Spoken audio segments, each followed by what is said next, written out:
On peut gagner 20 ans de vie en modifiant son alimentation? Ah, c'est énorme parce que 30% de calories en moins, c'est 20% de vie en plus. Si vous mettez pas le bon carburant comme il faut, ben c'est très simple, vous ne ferez pas de vieux os. C'est très pratique, vous savez. Prenons quelqu'un, mettons, qui a 60 ans. Connaissez-vous beaucoup d'automobiles qui ont 60 ans et qui roulent tous les jours? Il n'y en a pas beaucoup. Et pourtant, c'est de l'acier. Donc, si vous ne mettez pas le bon carburant comme il faut, vous n'irez pas très loin sur la route. Alors le jeûne est très à la mode en ce moment. Vous préconisez le jeûne séquentiel, c'est-à-dire?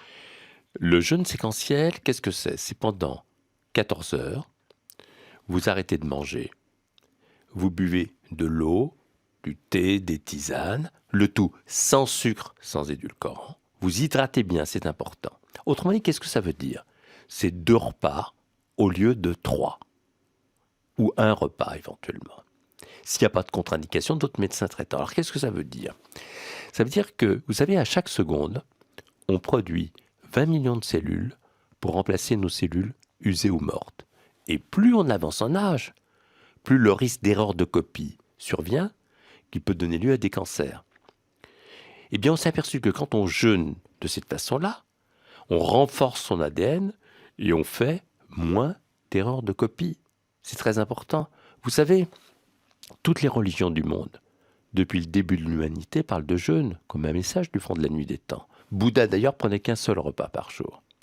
Quand on jeûne, on lutte contre notre obsolescence programmée.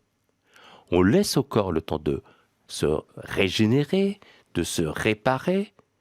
Et si vous voulez, ce moment est très important parce que c'est comme si on réactivait une mémoire biologique ancienne. On connaît une durée maintenant, 14 heures, c'est le moment où le sucre, le cholestérol, l'inflammation chutent.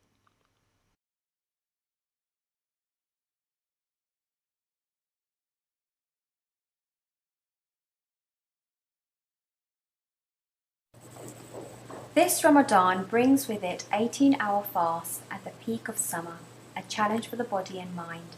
In this short video, we look at what happens to your body when you fast. Less blood will be flowing to your digestive system when you fast, so more blood will be sent to other tissues in your body. In addition, your body will use the fasting period to remove deposits of cholesterol that line the blood vessels.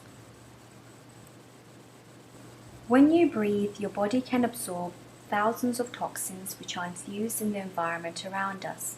Fasting helps us remove the toxins that have built up within your lungs. Your stomach uses the time during fasting to clean itself and remove any waste matter to allow for more efficient digestion. Your intestines also use the time during fasting to clean themselves and remove any waste matter to allow for more efficient digestion. Your liver provides the body with glycogen, the secondary energy source, and breaks down fat to provide glycerol, another energy source. When you are fasting, your kidneys increase the amount of diuresis, the process of excretion of salt and water, which leads to lower blood pressure. The month of fasting can be extremely beneficial for us, mentally, spiritually, and physically. As long as you eat the right foods and don't push yourself too hard physically, you may find yourself in a healthier state at the end of the month.